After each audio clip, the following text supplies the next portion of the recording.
ஸ்ரீ சங்கரா TV நேயர்களுக்கு வணக்கம். சுபதினம் நிகழ்ச்சியில் அனைவரையும் சந்திக்கிறதுல மிகவும் மகிழ்ச்சி. இன்னைக்கு மார்ச் மாதம் 10ஆம் தேதி செவ்வாய்க்கிழமை. இந்த நாளுக்கான 12 ராசிக்கும் பலன் மற்றும் பரிகாரத்தை பார்க்கலாம். அதை தொடர்ந்து நமக்கு ஒரு அழகான கேள்வியும் உண்டு.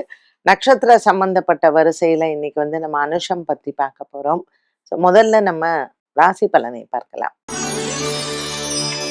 மேஷராசி அன்பர்களுக்கு இன்னைக்கு சந்திரன் பாத்தீங்கன்னா அஸ்வினி பரணி நட்சத்திரக்காரர்களுக்கு சந்திராஷ்டம தினமாக அமைகிறது.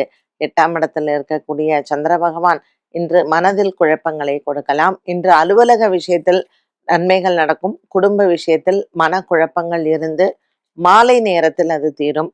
செவ்வாய்க்கிழமையாக இருப்பதனால் முருகன் ஆலய வழிபாடு சிறந்தது. இன்னைக்கு சப்தமி திதியாக இருக்கிறதுனால நவகிரகங்களுக்கு தீபம் ஏற்றி வழிபாடு செய்வது சிறப்பு. ரிஷபராசி அன்பர்களுக்கு இன்று நாள் முழுவதுமே நல்ல ஒரு மன போராட்டத்திலிருந்து விலகக்கூடிய சூழ்நிலைகள் வரும். 2ஆம் இடத்துல இருக்கக்கூடிய குரு பகவான் நல்ல ஒரு உயர்வை தருவார். ரிஷபராசி அன்பர்களுக்கு பல ஆண்டுகளாக இருந்து வந்த குடும்ப சண்டைகள் தீரும்.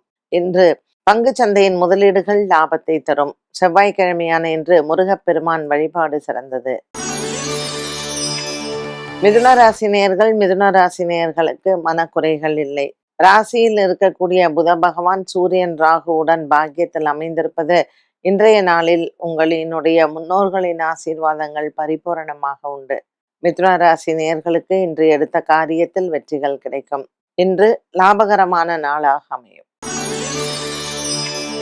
கடகராசி நேயர்கள் ராசிநாதன் சந்திரன் நீச்சம் பெற்றிருப்பதனால் சற்று மனக்குறைகள் போகும்.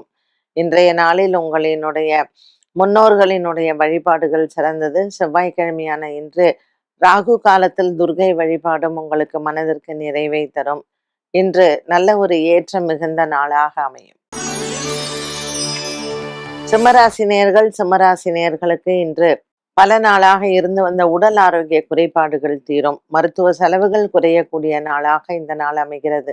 இருந்த போதிலும் கணவன் மனைவி உறவில் சின்ன மன தடுமாற்றங்கள் ஏற்படலாம். சிம்மராசி அன்பர்களுக்கு இன்றைய நாளில் உங்களினுடைய மனக்குறைகளை தீர்க்க செவ்வாய்க்கிழமை ராகு காலத்தில் துர்கையை வழிபாடு செய்வது நல்லது. கன்னிராசி நேயர்களுக்கு குரு பகவான் 10ஆம் இடத்தில் சஞ்சாரம் செய்வது சற்று வேலையில் உங்களுக்கு அதிகமான உடலில் உழைப்பு மற்றும் உடலில் இருக்கக்கூடிய அசதியும் அதிகமாக இருக்கும். ஆரோக்கியத்தில் கவனம் தேவை. ராசிநாதன் புத பகவான் ராகு மற்றும் செவ்வாயுடன் சஞ்சாரம் செய்வது சற்று மனக்குழப்பங்களை கொடுக்கும். இன்றைய நாளில் கன்னிராசி அன்பர்களுக்கு வேலை இடத்திலேயும் உயர் அதிகாரிகளின் பாராட்டுகளை பெறலாம். உடன் பிறந்த சகோதர சகோதரிகளால் இன்று லாபம் ஏற்படும். துலாம் ராசி அன்பர்களுக்கு இன்று குடும்பத்தில் இருக்கக்கூடிய சிக்கல்கள் தீரும். நீண்ட நாளாக இருந்து வந்த நண்பர்களிடத்தில் பகை மாறும். இன்று புதிய கடன் முயற்சிகளுக்கு வெற்றிகள் கிடைக்கும். துலாம் ராசி அன்பர்களுக்கு நீண்ட தூர பிரயாணங்கள் காத்திருக்கிறது. ஆன்மீக ஆர்வங்களும் ஆன்மீகத்தில் இருக்கக்கூடிய குழப்பங்களும் மாறும். விருச்சிக ராசி நேயர்களுக்கு ராசியில் இருக்கக்கூடிய சந்திரன் சற்று மன சோர்வை கொடுப்பார். இன்றைய நாளில் உங்களினுடைய பிள்ளைகள் மூலமாக உங்களுக்கு சில பிரச்சனைகள் போகும். குரு பகவானின் சஞ்சாரம் 8ஆம் இடத்தில் இருப்பதனால் குடும்பத்தில் கணவன் மனைவி ஒற்றுமையும் சற்று மனதிற்கு திருப்திகரமாக இருக்காது. தேவையில்லாத வாக்குவாதங்களும் தேவையில்லாத சண்டைகளையும் இன்று தவிர்க்கலாம். தனுசு ராசி நேயர்கள் 12ஆம் இடத்தில் இருக்கக்கூடிய சந்திரன் விரயத்தை கொடுப்பார். இன்று ஒரு சிலருக்கு குடும்பத்தில் விரய செலவுகள் காத்திருக்கிறது. செவ்வாய்க்கிழமை முருகப்பெருமானினுடைய அருளோடு நாளை தொடங்க அர்த்தாஷ்டம சனியினால் ஏற்படக்கூடிய மன கஷ்டங்கள் தீரும். இன்று தனுசு ராசி அன்பர்களுக்கு ஒரு சில நண்பர்கள் மூலமாக நன்மைகள் நடக்கும். எதிர்பார்த்த பணவரவு கைக்கு சேரும். மகர ராசி நேயர்களுக்கு மனக்குறைகள் இல்லை. குடும்பத்தில் இருக்கக்கூடிய பெரியோர்களின் ஆதரவையும் அன்பையும் பெறலாம். இன்று மகர ராசி அன்பர்களுக்கு பல நாட்களாக இருந்து வந்த பண பிரச்சனைகள் மற்றும் அலுவலகம் சார்ந்த விஷயங்களிலும் நல்ல மாற்றங்கள் இடம்பெறும். செவ்வாய்க்கிழமையான இன்று முருகனை வழிபாடு செய்யலாம்.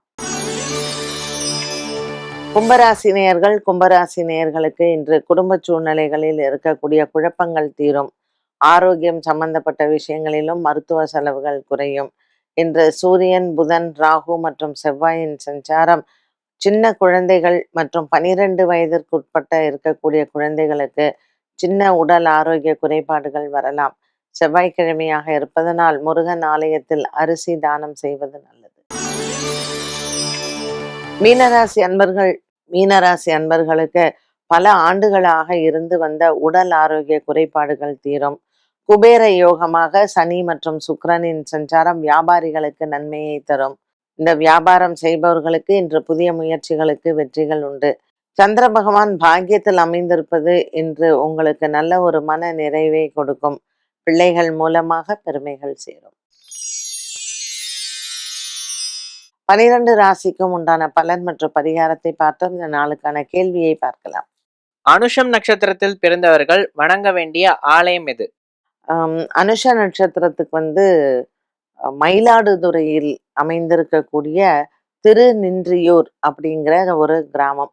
இங்கே இருக்கக்கூடிய மகாலட்சுமி புரீஸ்வரர். இது ரொம்ப ரொம்ப விசேஷமான கோவில் அனுஷம் நட்சத்திரக்காரர்களுக்கு. இங்க அனுஷ நட்சத்திரக்காரர்கள் மட்டுமல்ல, மற்றவர்களுக்கும் கடன் சுமை அதிகமாக இருந்தால் இந்த ஆலய வழிபாடை சொல்லியிருக்கிறாங்க. இங்க இருக்கக்கூடிய விநாயகர் ரொம்ப விசேஷம். ஸோ ஆலயத்தின் நுழைவாயிலில் இருக்கக்கூடிய விநாயகருக்கு அபிஷேகம் செய்து பிரார்த்தனை செய்து கொண்டால் கடன் தொல்லைகள் தீரும் அப்படிங்கிறது. அதாவது நாம சொல்லலை இதை, இது ஒரு 2000 வருடம் பழமை வாய்ந்த கோவில். நால்வரும் பாடிய ஆலயம். ஸோ இது நாயன்மார்களால் பாடல் பெற்ற ஸ்தலம் இந்த சிவன் ஆலயம்ங்கிறது. மேலும் மகாலட்சுமி தாயார் இந்த ஆலயத்தில் இருக்கக்கூடிய ஈஸ்வரனை வழிபட்டிருக்கிறாங்க. இங்க இருக்கக்கூடிய மகாலட்சுமி புரீஸ்வரர் ஸ்வயம்பு. இந்த இடத்தின் வழியாக சென்ற மகாராஜா தினமும் சிதம்பரம் சென்று அங்கே ஈசனை வழிபட்டு வந்தாராம். அப்படி அவர் எப்பவுமே போகும்பொழுது விளக்கு அணைஞ்சு போயிடுமா. அப்புறம் இந்த இடத்தை அவர் கிராஸ் பண்ணும்போது அந்த விளக்கினுடைய திரி தானாக எரிய ஆரம்பிச்சது. இப்படி பல நாட்கள் இப்படி நடக்கும் பொழுது அவர் ஆடு மேய்ப்பவனை கூப்பிட்டு இந்த இடத்தில் ஏதாவது விசித்திரமான இது இருக்கான்னு கேட்டிருக்காரு. அப்போ அந்த ஆடு மேய்க்கிறவ அந்த சின்ன பையன் சொல்லியிருக்கிறான், இங்க ஒரு சிவலிங்கம் இருக்கு, தினமும் பசுமாடு பால் சுரக்குது அந்த இடத்துல அப்படின்னு சொல்லியிருக்கான்.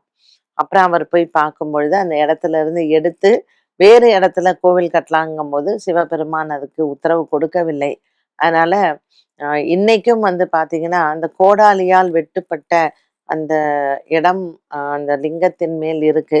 ஸோ அந்த மாதிரி அவங்க அதை எடுக்க முயற்சி செய்யும் பொழுது இரத்த கசிவு ஏற்பட்டதாம். அதனால சிவபெருமான் இங்க சுயம்பு மூர்த்தியாக இருக்கிறாரு. சூரியனும் சந்திரனும் ஒருத்தரை ஒருத்தர் பார்த்த மாதிரி இருக்கிறதுனால அமாவாசை தினங்களில் முன்னோர்கள் வழிபாட்டுக்கு இந்த ஆலயத்திற்கு நிறைய பக்தர்கள் வராங்க. நிறைய அற்புதங்களா ஆன உருவாக்கப்பட்ட ஒரு ஆலயம் அப்படின்னு சொல்லலாம். ஜமதக்னி முனிவரின் மகன் பரசுராமர் தன் தாயை கழுத்துல அவர் வெட்டிடுறார் இல்லையா. ஸோ அந்த பாவம் தீர்க்கிறதுக்கும் அவர் இங்கதான் சிவனை வழிபட்டார். ஜமதக்னி முனிவரும் இங்க வழிபட்டதாக வரலாறுகள் சொல்லுது. அதனால பாவங்கள் தீர்க்கக்கூடிய ஒரு ஸ்தலம் அப்படின்னு சொன்னா இந்த ஆலயம்தான். அனுஷ நட்சத்திரம் அன்று அனுஷ நட்சத்திரக்காரர்கள் வருடத்தில் ஒரு முறை இந்த ஆலயத்திற்கு அவங்க வழிபட்டு சென்றால் அவங்க பாபங்கள் தீரும், அவங்களுக்கு இருக்கக்கூடிய பண கஷ்டங்கள் தீரும். என்ன நேயர்களே, இன்றைய சுபதினம் நிகழ்ச்சி அனைவருக்குமே ரொம்ப பயனுள்ளதாக அமைந்திருக்கும். மீண்டும் சந்திக்கும் வரை நன்றி, வணக்கம்.